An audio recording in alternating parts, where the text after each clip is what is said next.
Welcome back to Cut to the Jase. We're here for another episode. It's our 29th episode, Jase. Jeez, it's gone quick, but this one is recapping an all-time grand final series between the Sydney Kings and the Adelaide 36ers. Jase, the Sydney Kings are the NBL 26 champions, and what a series it was.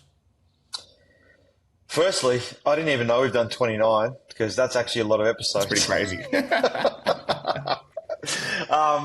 No, it was. I don't remember a series but just it had so much drama around it. Like all the chaos of that, and then the basketball, great. Like it was like the perfect storm. Sellout crowds, overtime in Game 5. Everyone thinks Adelaide's going to win. Then it goes to overtime. Then Adelaide are done and Sydney win. Honestly, like if you're the NBL, I think you're very, very happy with how your grand final series played out for ticket sales, for TV viewing, viewership, for all of it. So the weird part is Adelaide were maybe the better team for 38 minutes of that game. Not that Sydney were bad, but Adelaide just controlled most of the game. It probably swung Sydney's way for a little bit. And then you kind of knew, like when I was watching it over here in the States, when I was watching it, I thought as soon as it got to overtime, I said Adelaide are done. You just knew that would have taken the wind out of their sails, and everyone's legs just might have got that little bit more tired once they didn't win that in regulation. Yeah, what's that stat? I think DJ Rod Anderson put it on Twitter. I think it's the team that scores first in overtime wins like 80 or 85% of the time, and you could see that pretty early. And I know you're watching it over the States. I was watching it here on the Goldie, and I thought when Bryce got that 4-point play, it was done. Yeah, that was the one. 2 minutes left, and I was like, "This is done." That was the bit that for me, it was that, and then he got the foul on the 3-2. But the N1-3, I just thought that's Bryce is going to do it. He's going to do it, and then after that, they just didn't have that other punch to throw. It was like they had some chances. Zylan missed that floater, which would have put him up 4. They were like, you could go back and watch that final 3-4 minutes, and just the chops and changes that it all had was crazy. What were your thoughts on that? And again, you were watching it from the States over there, with the Final Four and then doing some Step 1 stuff and everything like that. But what were your thoughts on that Game 5? Because we spoke about the whole series, maybe apart from Game 4 where Zylan Cheatham had a massive game, but everyone sort of stepped up in that Game 5 and Game 4, and Bryce finally had one of those games, and it seemed like everything was going their way, and then somehow it just flipped. I honestly, during the game, I just thought we were watching like a really great basketball game. Like someone would make a big shot, and you'd be like, "Oh, okay," and then next minute, the other team would make a big shot, and then someone would get in a bit of a rut for a couple of minutes, and then the other team would get in a rut. It was just like they were constantly in a chop and change of momentum and rhythm, and every time you'd think someone's going to make a little break and, okay, Sydney are going to push this out to 8, 9, 10, it was like, nope, now Adelaide's back up by 1. I thought, like, if you really look at the game, yeah, sure, you could pick out some people that maybe played below par, but I think for the most part, you could look across the board and say everyone that touched the floor played some kind of role that was pivotal to their group, and ultimately, we got the top 2 teams playing in a grand final in Game 5. We got drama, and we had 2 teams going blow for blow in a Game 5. And I just think, like, at the end of the day, Sydney were probably the best team, the most talented, and they won the series, and they deserve it. And what a series it was, going back to the crowd numbers as well. 4 of those 5 games were sellouts. Only the first one at Kudos Bank Arena, which still had 13,500 people, were all sellouts. Back-to-back NBL record attendances at the Game 3 and Game 5s at Kudos Bank Arena. Just an insane series. And then, even they mentioned on commentary, and you sort of spoke about it a little bit there, normally in a Game 5, in a decided do-or-die game, people come out a bit nervous. I think both teams hit like their first 6 shots. Yeah. And it was just people executing to perfection to start. It was just an incredible series. And like you said, if you're the NBL, you couldn't be happier from a drama standpoint, from an attendance standpoint, from quality of basketball standpoint. It just all went to plan. So a great way to finish an awesome season. Massive episode ahead for us. We've got the architect of that Sydney Kings roster on today, Chris Pongrass, and gladly, I think, on social media has received a lot of love from NBL fans and everything this week for the role he played with that Sydney Kings team. We've got another different segment today. The Triple Threat Tournament stars on the rise, thanks to our new partners at Triple Threat Tournaments, Daniel Bolton and the team there. And then, of course, we're cutting down your points today because we don't want to hear too much from you. So we're cutting down from Jase 5 points to Jase 2 points. And that's what we'll finish the show with. So a massive show ahead. And now it's time for our special guest interview segment with Chris Pongrass. Welcome back to Cut to the Jase. It's time for our special guest interview segment for the day. And Jase, we have a very special guest today, someone who's received a lot of love on social media this week after the Kings got up in the championship series, none other than former CEO of the Sydney Kings and now the architect of this Sydney Kings championship roster, and Chris Pongrass. Chris, welcome to the show, mate. Braden, thanks for having me on, Jase. Good to see you again. What a wild final series that was. Insane. I reckon, I wrote about it, I reckon it's arguably the greatest Game 5 in NBL history. Has to be, hands down. Yeah. I can't remember anything like that. Even going to Game 5, I think every game in that series had a different narrative. 44-point win, a buzzer beater, the back and forth between the two teams, it was remarkable. And so I think from a fan perspective, is unbelievable to watch and play a role in that, and be connected through that. Yeah, it was exciting, mate. Before we go on to your feelings and emotions watching that, I do have to start with, what are you up to now? Of course, we've still seen you in the crowd at games and giving fist pumps, and the camera goes to you and everything like that. But what are you up to these days? Well, I am still going to games. I unfortunately had to miss out on Game 5, which still eats me a little bit. And I think it was Felix came up to me in the last game. I had my son on my lap, and I jumped up after a big dunk in Game 3, and I was holding my son, and he came up laughing and just said, "Mate, you look like you're ragdolling your kids." So it was, mate, just the emotion and energy in that. I love this club. I'll always love the Kings, and I'll always have a special place in my heart growing up from Sydney and grow up on that team. So I love it. But yeah, look, now, I've moved into a really exciting space. I'm shifted over into the dark side, as some would say, onto the agency side. So I partnered with Daniel Moldovan, a very renowned agent, and we launched an NIL-specific agency called Lighthouse NIL.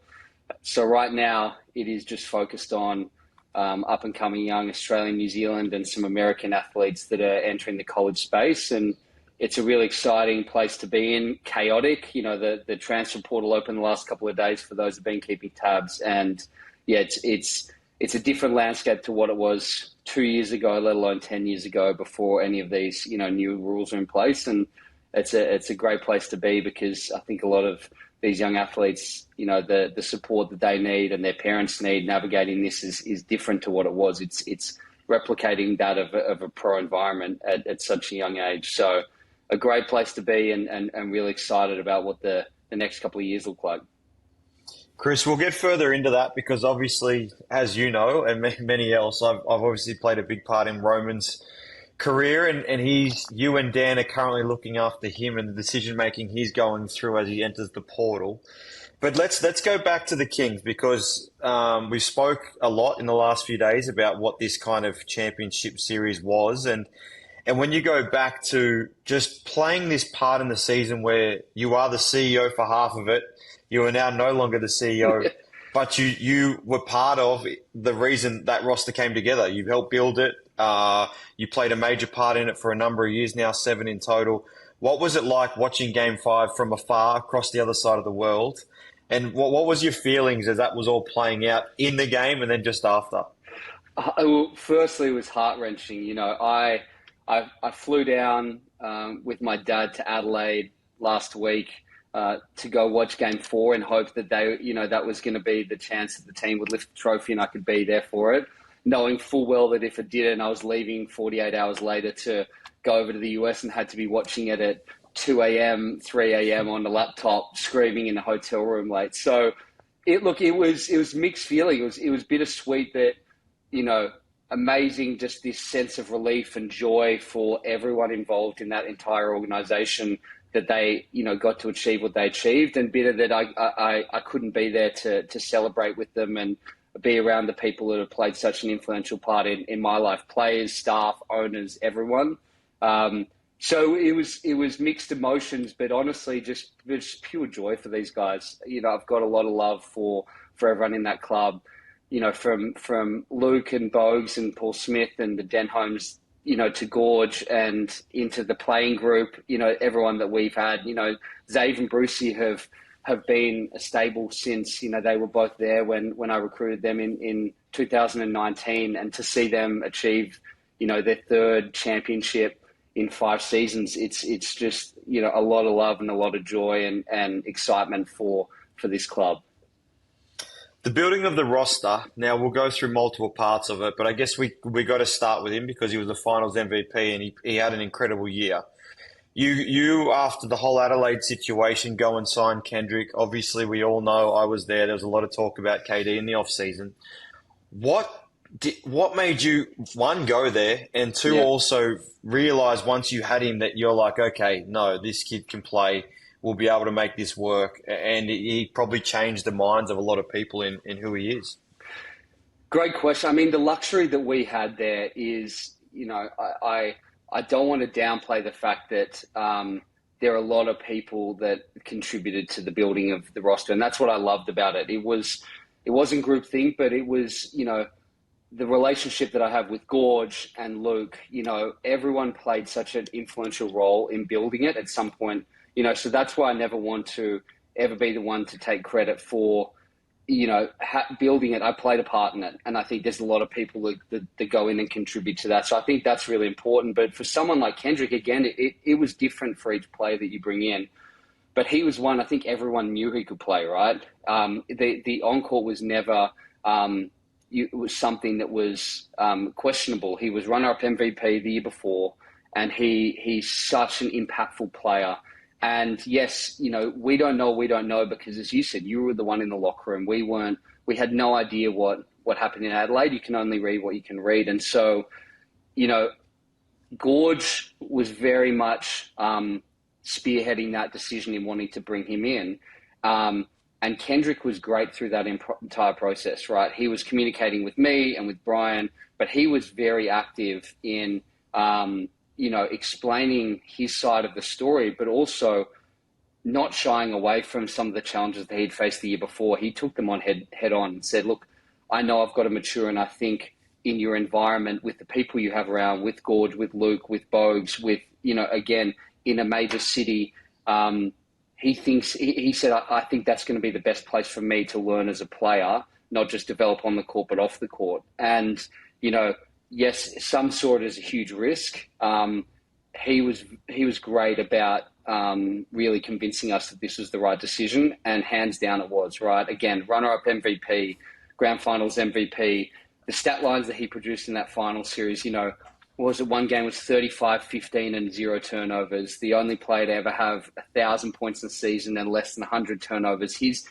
Those types of things that it was never a question what he can do on the court. And I think this year, again, while there may have been some bumps in the road, that's expected for every player, especially when you're thrust into the limelight. And I think he really handled himself throughout the year well. And a big part of that decision to bring him in was also influenced in our heavy recruitment in knowing that Matthew Dellavedova and Delhi was a priority, the main priority coming into the off-season. And Delhi's desire to play with him too, because that was one of the questions. Do you want to play with Kendrick? And there was no pause to it. He was all in. And so we think that Delhi is an influence in him, and what Zave and Brucey and our leadership group could do to help Kendrick. I think it was really great for him as a person, as a basketball player, and his growth, and he's going to have a long, amazing career. But Delhi was huge in that, and I can't understate just how amazing he's been with his leadership of this group. And to talk about someone I'm thrilled for, the fact that he could do that in his third grand finals appearance. I was dreading the thought of him not being able to lift that trophy. And so to be one of 4 players to have an NBA and an NBL ring, again, is a testament to Delhi. I want to touch on Delhi quickly, and then I'm going to come back to Gorge. But you just wrapped up everything about Delhi that those who've been around him know and love about him. But I want you to talk to me about how did your pitch for Delhi go? Because he was at Melbourne United. It was a feel that most people thought he'd stay at United, like he's back in Melbourne. And then all of a sudden he signs with the Sydney Kings. And now when you look back on it, it was probably one of your most, if not your most important signing, which is hard to say because there's been a lot of important signings for the Sydney Kings. Look, that was the hardest pitch I think I've ever been involved in. And for those that know Delhi, he is very intelligent, but he knows exactly what he wants, both on the court and off the court. And so we knew that coming in, and we structured our pitch to him. There were things that we knew were important to him, but also he wanted to drive into things that he wanted to question. So, whether it was sitting down and talking with coach about the play style, there was meetings with me and Luke and Gorge around the roster and who we're going to partner him with. And we had a lot of pieces set in stone, sitting down with key players like Zave and talking about his experience in Sydney and the roster itself and what, the challenges the year before and how we get to the point that we are now and then lifting the trophy. And then speaking to our performance staff, looking at the facilities. It was like every single thing he wanted to tick off. He was so dedicated to just making sure he knew everything about everyone, meeting our ownership group, understanding their long-term vision for him and the club. He committed to us for 3 years at the time. And that's for someone at his age and stature, we were thrilled about because, again, we knew that he can bring a lot of intangibles and leadership off the court, but a lot of things on the court as well. And, it was funny, we were sitting there and he asked Gorge a question and it threw Gorge off a little bit where he goes, how are you going to make me better? And it threw us off because it's not a question you expect to have from someone who's an NBA champion, a veteran, multiple Olympian, better. Like we were thinking how we're going to continue to keep you on that trajectory, not to take you to another level, which again, I think speaks volumes about Delhi is he just wanted to get better continually at this stage of his career. That's rare that you find a veteran that's talking that way. So for us, again, I agree, possibly the most important signing I think we've had in the last 7 years. And just before Jase goes on too, it's possibly the first time in the NBL we've seen an NBA-style free agency tour with the different pitches and everything with Delhi. It was an interesting process. It really was. And, again, that's where I love those types of things and having amazing people in our club, again, the Denholm family and what they're able to do from a business sense off the court and then you've shifted over to the facilities. We played the biggest, in Kudos Bank Arena and our high performance center that's nearly finished completion at the time. And then you look down the line and you've got Gorge, then at the time, 6-time NBL champion, had been coaching before most of us were even alive, or all of us were even alive, including Delhi. Gorge, Bogues, Luke, Dave Hillard, who Dave was our head of performance and had Delhi at the Boomers. Again, I think it's a testament to also just the people that were in the room.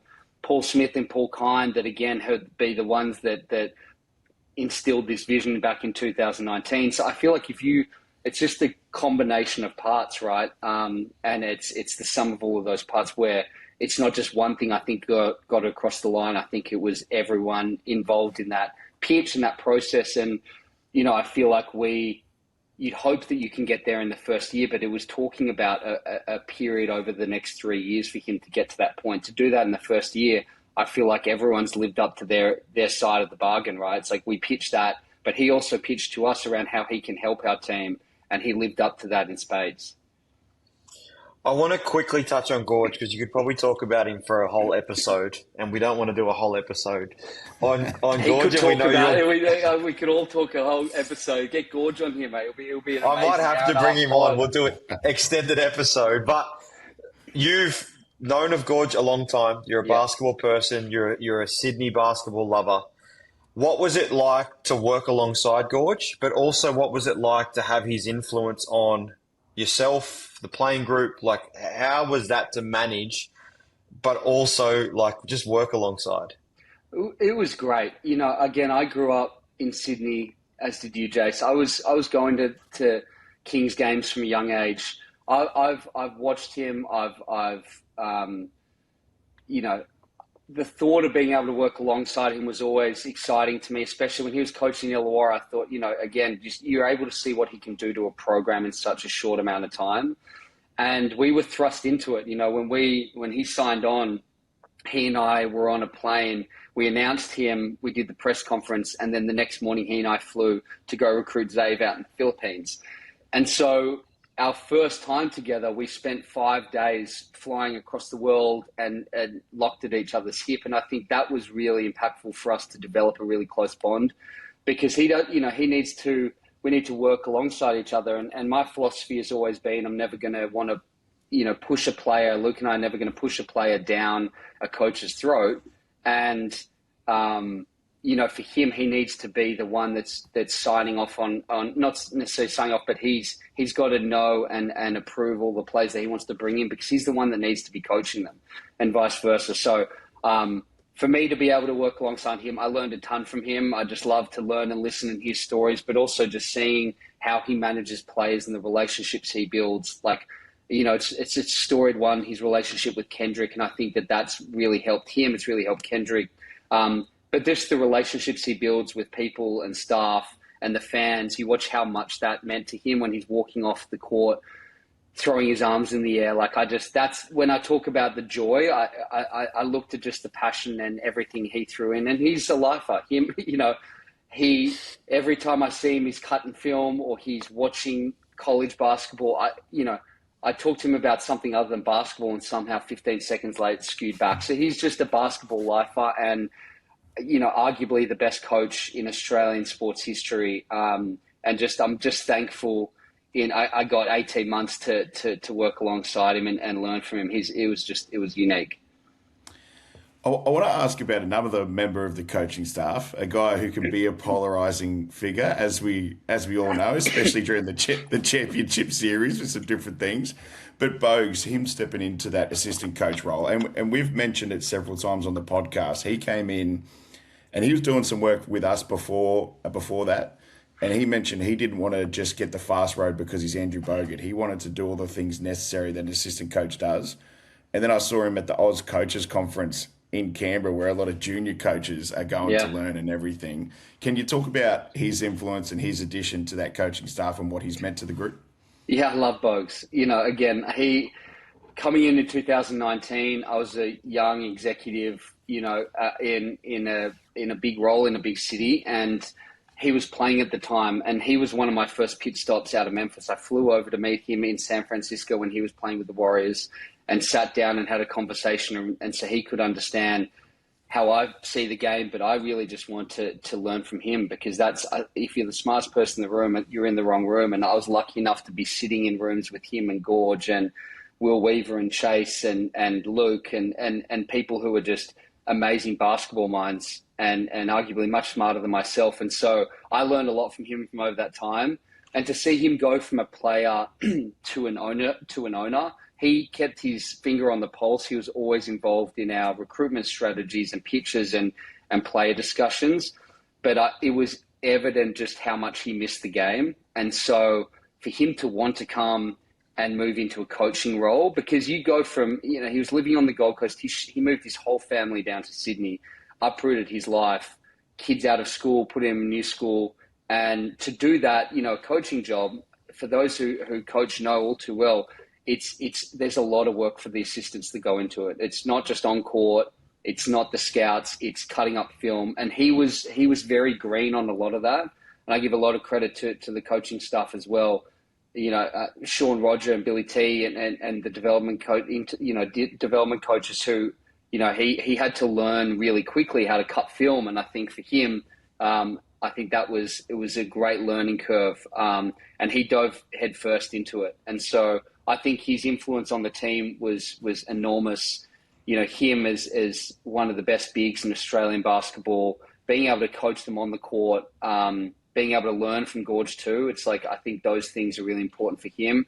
I think he's a fantastic coach. Just the way he sees the game. Ex-players, see it differently to those who haven't played at a professional level. Jase can attest to that too. And so I think having someone in that seat really helped Gorge, but just really helped our players. And so I'm happy to see him. I'm excited about what's on the cards for him long term as a coach. He's a great human being. On the back of Bogues and some interesting things that happened during the championship series, there was a lot of things that were happening. Not only Bogues, but some different comments. Stuff. Yeah, exactly, some different comments from different people. And DJ Vasiljevic in the lead up to Game 5, I believe, spoke about some previous issues with the Kings. Of course, won 2 championships there. Yeah. And very specifically mentioned someone who's not there anymore. And then spoke about an alleged snub of a ring ceremony. Can you take us through all that and what's your thoughts on that situation? Yeah, it was interesting reading that narrative from afar.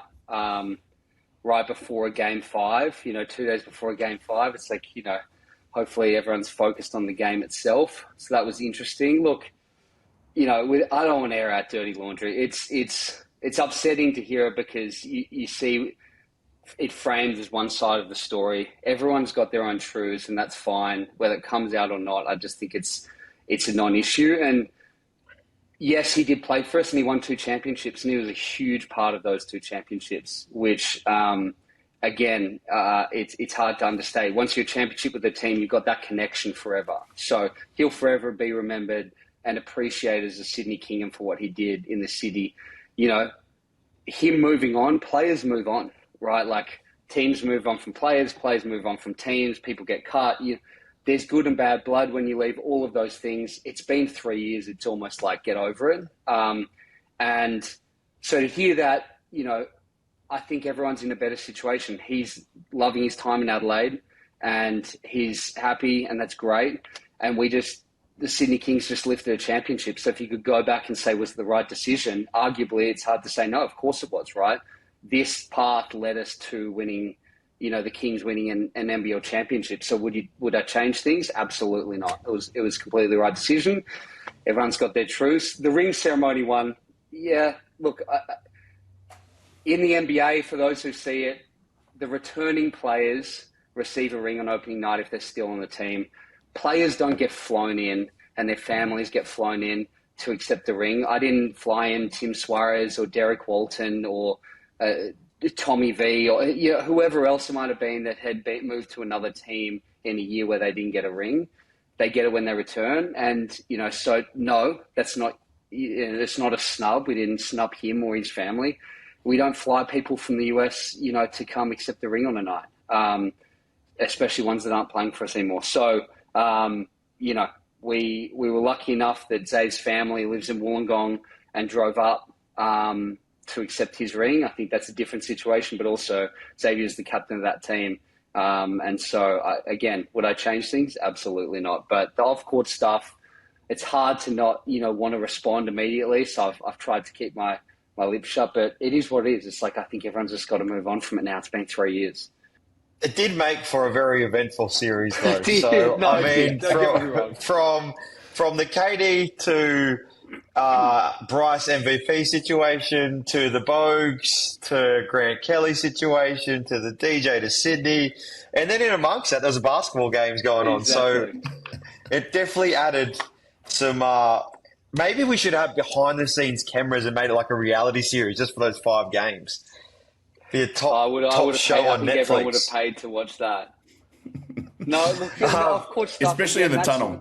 That's what This league's always been about growing fans and engagement. So of course I get it. But again, as you said, the off-court stuff played a part, made it even more the rivalry even more exciting. But again, you look back at the basketball and you get the best of both worlds. You get that off court, and then you get an amazing series on the court. If it was a sweep or a gentleman's sweep, I don't think anyone would have been as excited about what they were able to see over the 5 games. Me and Braden have spoke. Torrey Craig. Now, in terms of mid-season pickups, obviously you can't look past Bryce Cotton. I'd like to give a shout out to my former teammate Lamar Patterson, because we got him in mid-season and he was incredible in that year and the following year especially. Where do you rank Torrey on a late season edition? And honestly, what a find. Like, how did that pop up? We're getting ready for finals. Torrey, you available? one of the best mid-season pickups. And I love to say I was a part of that and had absolutely no role in it. My success that came in, James Newman, he'd been on the job for a handful of days and he was able to pull it off. And so kudos to him and Luke and Gorgon, but whoever else was involved in bringing him in. Unbelievable mid-season pickup, because to be able to do that, you lose Bull Quoll, who was having arguably one of his best seasons. He was healthy, and he was in the conversations to take out the Defensive Player of the Year award. What he was being able to do, and he was really just starting to see what he was doing on a daily basis when he's healthy and guarding any of the best players on any side at any given time. So to lose that, you lose a huge piece. And we had the depth there, of course, in McQuatch and JG and everyone that involved. You watch how many people they threw at Bryce in that series. I mean, Tory coming in and again, how many games did he lose? 3, I think, in 3 months, 4 months. So for him to come in, that played in the league, that's the other thing too. When you bring an import in, it takes him a minute to acclimatize to playing in a new league, the physicality, everything. And so he shows up in the league and he's already played in it multiple years. And so he has a sense, and he's come from the NBA where he's coming from an even better league to come back here and play. And so I think that's got to rank as one of the top 3 mid-season pickups of all time. I tend to agree and the other part too is Tory, like when he played for Cairns and Brisbane, everyone knew what a good guy he was. So adding in that just changes everything just straight then and there. Like you're like, okay, we add a good guy to the piece. Oh, and he can really play, and he happens to be really long and can defend people. Oh wow, we end up playing Bryce Cotton in the grand final series. It's funny when you look at 5-6 minutes into the first quarter. And then the first set of rotations the subs come in, and Torrey Craig and Quatnoy are coming in, and the cycle of players in terms of the depth he could do. The fact that he's coming off the bench, in that series too, it's like, what a luxury to be able to have someone of that caliber being able to come in off the bench, but also just being able to contribute. And just again, Bryce had a phenomenal year, but that grand final series too, I loved what Sydney did and what they threw at him. But, it was, you talk about multiple plays being thrown at him between Delhi and JG and McQuatch and Tory and whoever else. You got fresh legs coming in. So the luxury to bring those off the bench constantly and kind of just give everyone spot minutes to rest, that would have been a tough night at the office, having to have that come at you every couple of minutes. Sure would have been. I want to touch on a couple more because I think they're both worth mentioning. Sean Bruce, firstly, like you've been at the Kings with Brucey. It's come out during the week that he likely won't be back there. He didn't play much at all this year. He played in spurts and then he didn't play much in the final series. But those who have been around the game and know the ins and outs of a locker room know how important he would have been to that group. Can you talk to me about just what he's been like to be a part of 3 titles, and especially the role he would have played this year might have almost been more important than the ones he played in, because having that kind of guy there ready to go at any stage and his experience, we all know plays a big part. And the other guy I want to quickly touch on, you can answer him too, is just Jalen Galloway. You've been at the Kings his whole time. We've all seen glimpses of how good he is. I got to play with him in the off-season, obviously with Bankstown, and I think the world of him as a person, but I also think the upside on him is we started to see it in the back end of this season. Well, I'm Brucey. Again, I love him. I was lucky I was at his wedding, last year, and he's just such a unique person in every area of the game. I mean, he's been touted as the best trash talker. So when you play against him, I don't envy that. But off the court, him and V and his beautiful family, they're just, again, when you talk about one of the best signings I could have made, there's different levels in terms of, what you can bring on the court and whatnot.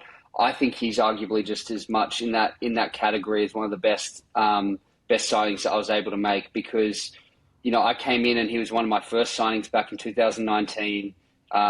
He hadn't played much. He was an injury replacement in Adelaide, and he was just thankful for the opportunity. And 7 years later, he's second all time in Sydney Kings games played under Matty Nielsen.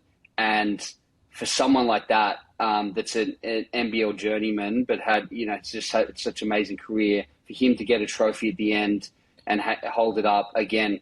I was lying in bed trying to go to sleep. It was 4 a.m. when we're in Indiana, and my phone rings and it's Brucey FaceTiming me just to thank me. I get emotional talking about him because he's such a great human being. But yeah, look, who knows what is next for him, right? Like if it's not there and it's somewhere else, he's going to be amazing and bring everything to the next club and play a leadership role. And when he's on the court, you know exactly what he's going to be able to bring, and he's fearless. And so I love him. I couldn't think any more highly of someone, and I just want the best for him and his family. So I'd love him to stay, but you just never know what's on the cards, right?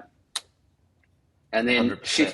shifting over to JG, same thing. Again, he came in 2019, 2020.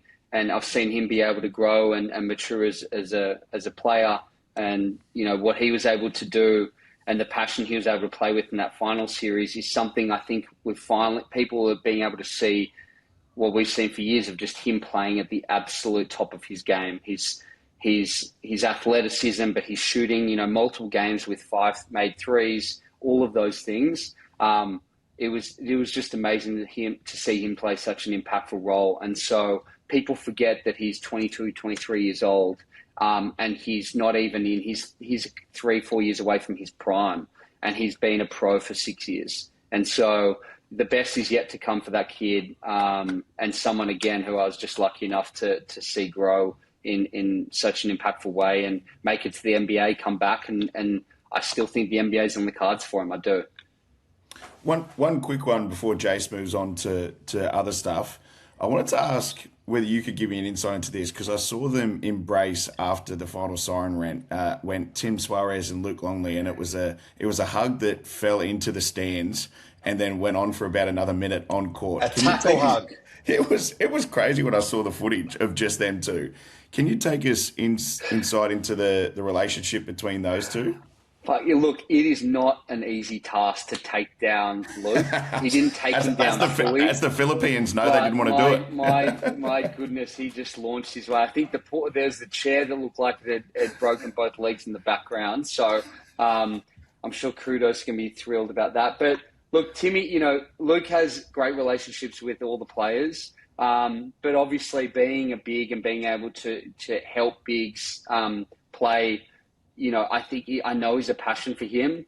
And Tim had been around, Tim's 2 seasons with the Kings and 2 championships. And so we've watched him be able to grow and develop as a player, but he's played such a big role. Again, we don't win that series. We don't hold a trophy without Tim grabbing that offensive board and put it back. And, I think it was in game 3 where he had 18 and 7 at the half. And so him, again, as a player, is phenomenal, but Luke and him just have a really unique bond. And I think that the first person he runs to is Luke. Again, I think says a lot about Luke's influence on the team, but just also Tim's reaction to wanting to celebrate people that he cares about. And so I don't know if he wanted to tackle Luke or hug him or whatnot, but watching them embrace again, it was really nice to see.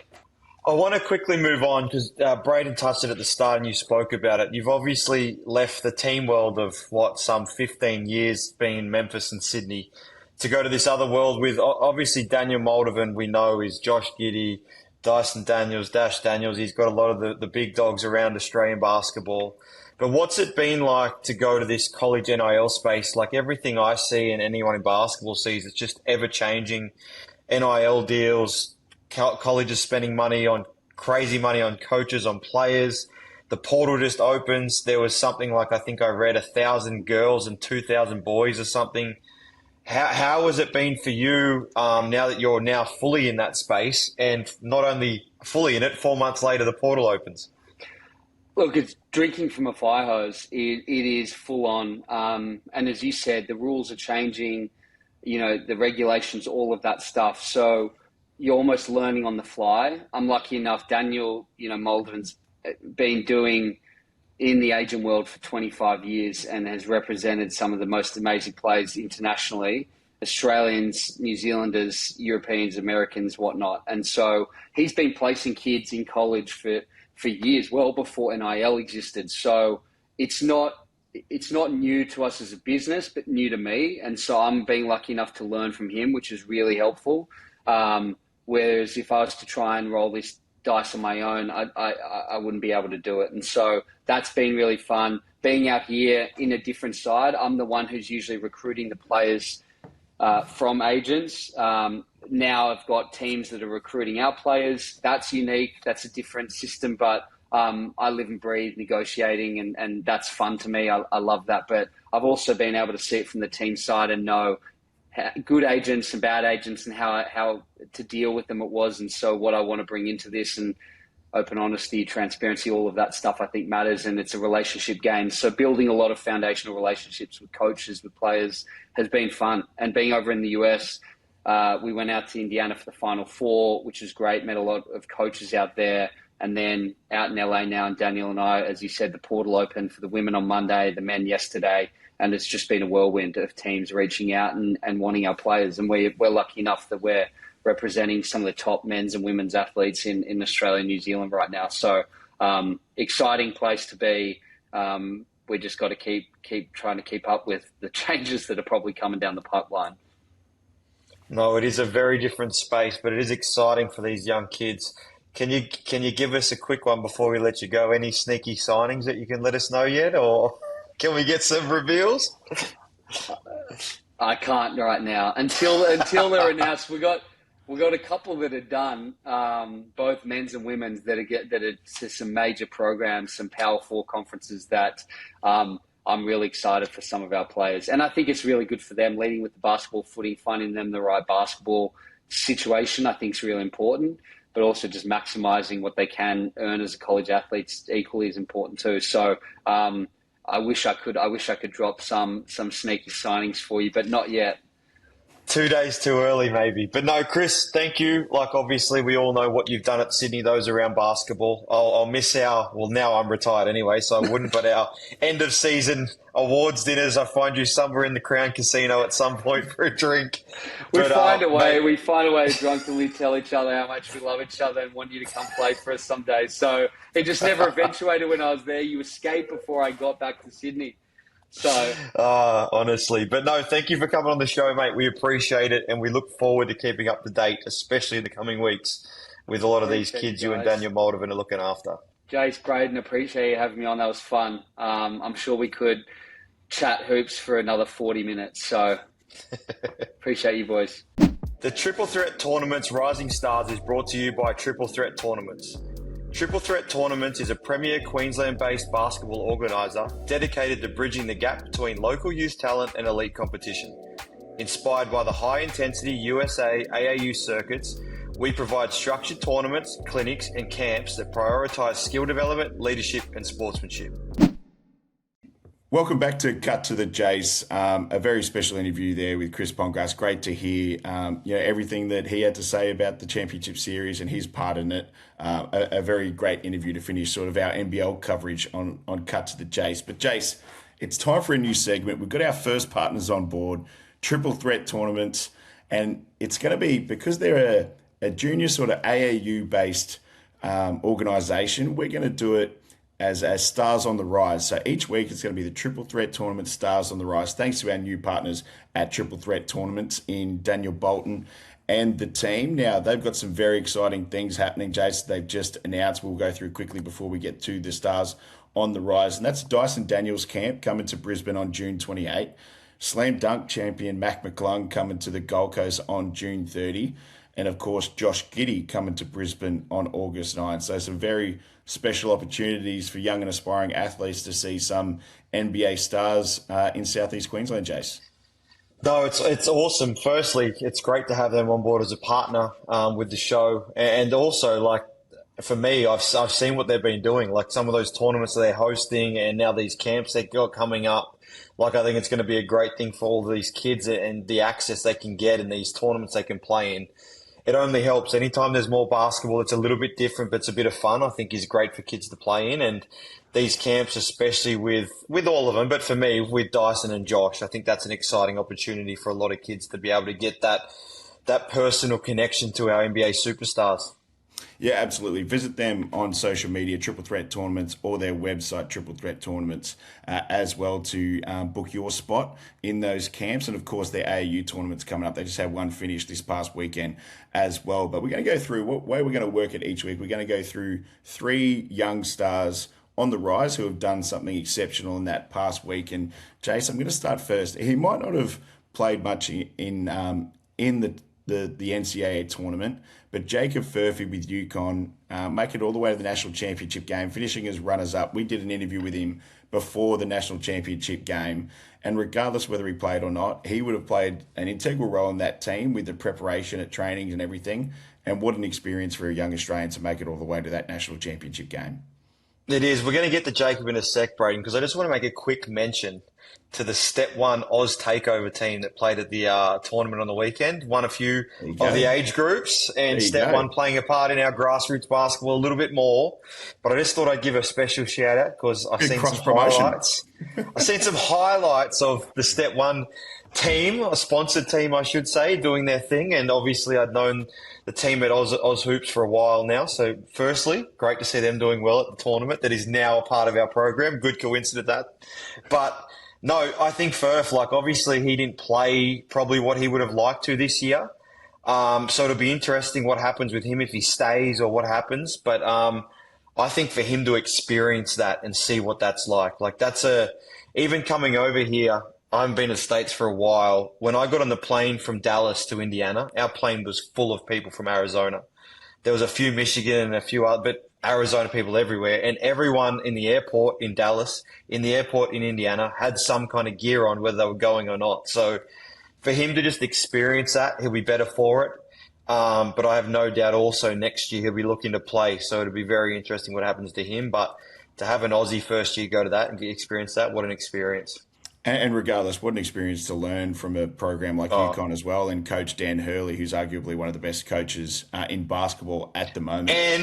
And looks like a psycho, but like that when they got face to face with the ref. That might be the funniest thing I've ever seen. I watched it 50 times, and each time I was like, "What is going through his head?"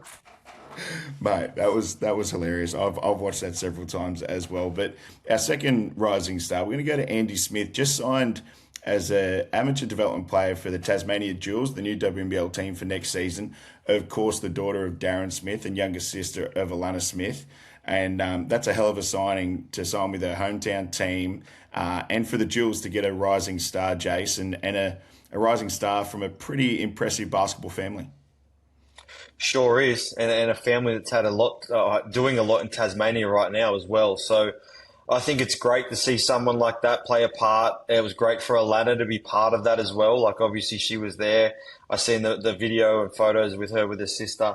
So I think it's exciting. It's getting more real now that the Tassie Jewels are coming, and they're coming soon. So exciting for them, and what a piece to add, especially early on for her development as she keeps going forward in basketball.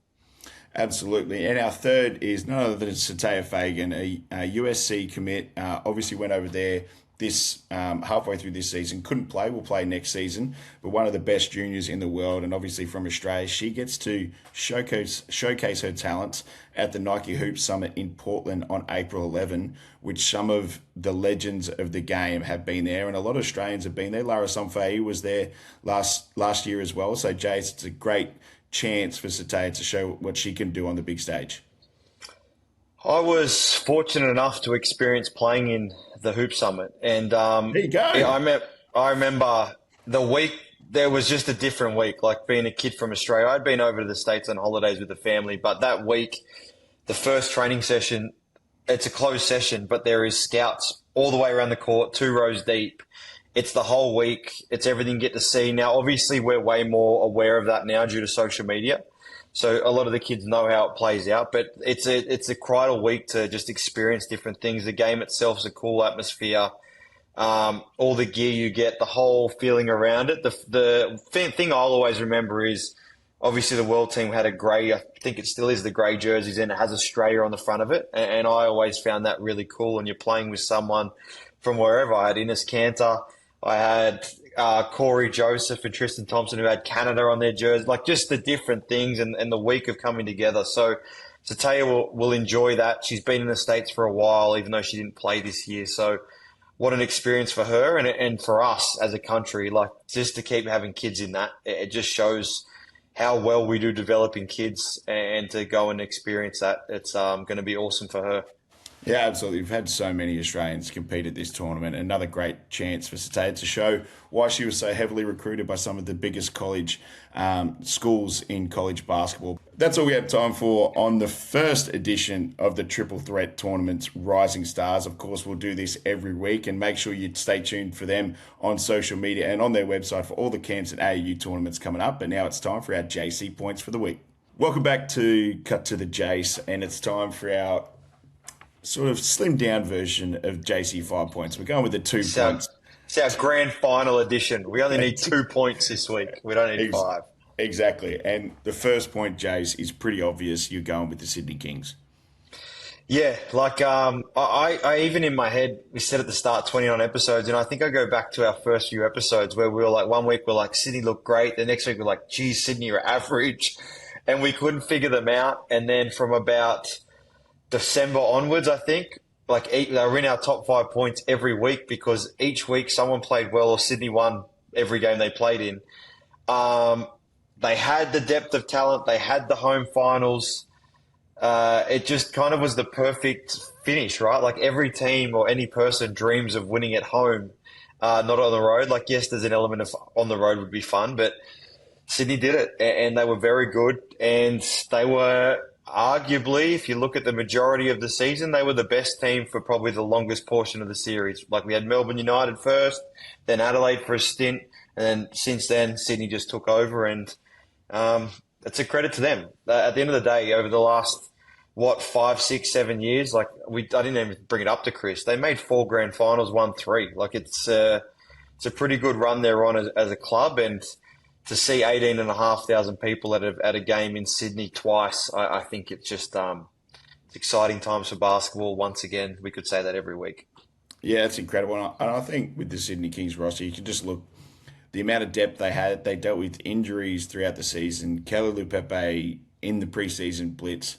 I know he doesn't play much, but Spurgeon got injured. He probably would have taken over that spot that Hunter Goodrick filled. He played a good role. Bull Quoll goes out. Torrey Craig comes in. Both depth defensively, depth, firepower on the offensive end. And I think the leadership they had, we brought it up multiple times during the interview with Chris. Not only Gorge, but Delhi, Sean Bruce, and people like that. They just had everything covered. And to me, it was almost a perfect roster. So well done to the Sydney Kings. Now, second point, I'm going to go into someone a bit controversial throughout the year. There was some talk surrounding his future, but there's been even more talk since that Game 5 loss, and that's surrounding Mike Wells. Now, SEN South Australia reporting that what they're hearing is that he's out, which is not surprising considering everything you've heard throughout the year and everything, but it's a bit surprising considering they were within, a couple of possessions of winning a championship. What are your thoughts on that situation, Jase?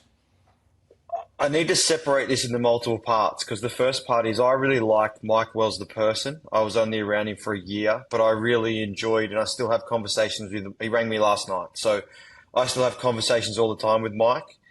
I look at it from my first way of looking at it is, since Mike took over Adelaide, he's taken them to 2 final series in playoffs, and then he's taken them to a grand final series where they were a Bryce Cotton layup away from winning, or they were score and a stop away from winning, essentially. They had the chance to win. So you kind of look at it and go, geez, he's pretty hard done by, when Adelaide for years had been known for putting together rosters, spending a lot of money and not making finals at all. He takes over 3 weeks before the season. We win a play-in game, lose to Southeast, and then he loses in Game 5. So he might be one of the most winningest coaches over 2 years to get the sack. But I'm a big believer in where there's smoke, there's fire. Especially I've been around it. I've seen it all for many years in my time before when I was a kid. Where there's smoke, there's fire. And sometimes when things like that start coming out and people report that pretty strongly, normally someone slipped a little note somewhere to say that this is happening. So to my knowledge right now, it hasn't been done. He doesn't know about it. So unless something drastically changes, but the fact that people are talking about it, I don't think any of us would be surprised if that kind of does happen. Yeah, and Kimbo from SEN South Australia was talking about, he was hearing it was more about relationships than anything on the court and everything like that. So it'd be interesting to see what comes out. Jase, I've got two things for you on that. First of all, and I don't know if you saw it, made several tweets about it after Game 5. The criticism of Mike Wells after Game 5. Now, regardless of what you think of him, everyone was criticising him, and he was one possession away from beating a team that, in my opinion, is better on paper, and a possession away from beating a coach in a championship series that everyone considers the master coach in Brian Goorjian. So let's try and separate that a little bit, because he was very close to winning the championship, and how the narrative would have been different if Mike Wells had beaten Brian Goorjian. They wouldn't have been criticising Brian Goorjian and calling him, hopeless and everything, as much as everyone's talking about criticism around Gorge over the past year or so. I don't think it's been overly that much. But so I think the narrative around Mike Wells after Game 5 was pretty difficult to see.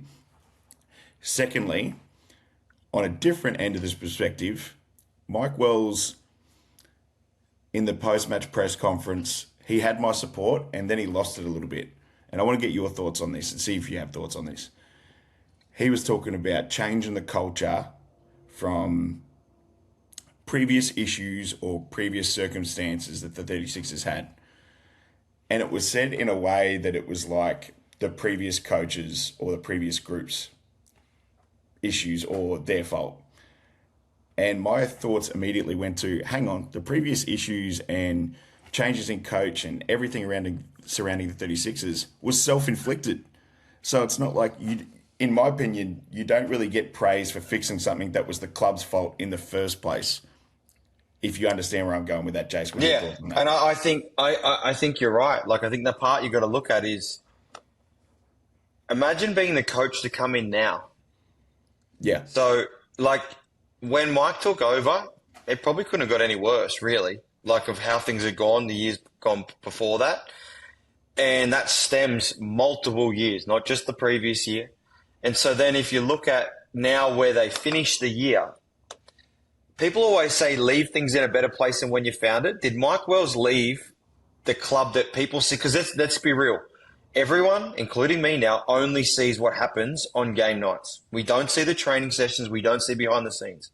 So if you judge it on face value, did Mike Wells leave Adelaide a better place than when he found it? Absolutely. How do you say, like, you can't question that. So this is why I'm also very interested. And to your point, damage yourself. You have to get the right coach in now, because if it is not, it has to be Trevor Gleeson, in my opinion. Well, it's going to have to be someone of that note, because if it is anyone else and they don't do as well, imagine the smoke where fire thing, it'll be burning. Hot, really hot.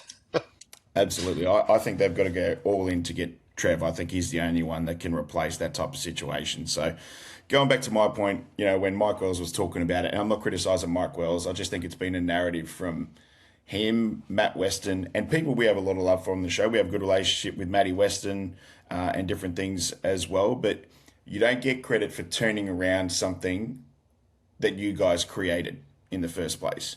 You get credit for decisions and everything made, but you don't get credit for turning around a culture that you guys had an influence on in the first place. So that's it. So, it'd be interesting to see what happens with them in the offseason with the coaching situation. And Bryce said, he'd like to see some different recruits in that SEN show as well. He spoke about getting some long athletic defenders and everything. So we'll see. I think we all know that's what's needed, though, anyway. Yeah, 100%. So it'll be interesting to see what they do in the off-season. But that's all we have time for today on Cut to the Jase. A very special episode with Chris Pongrass joining us, but that's all we have time for, and we'll see you next week on Cut to the Jase.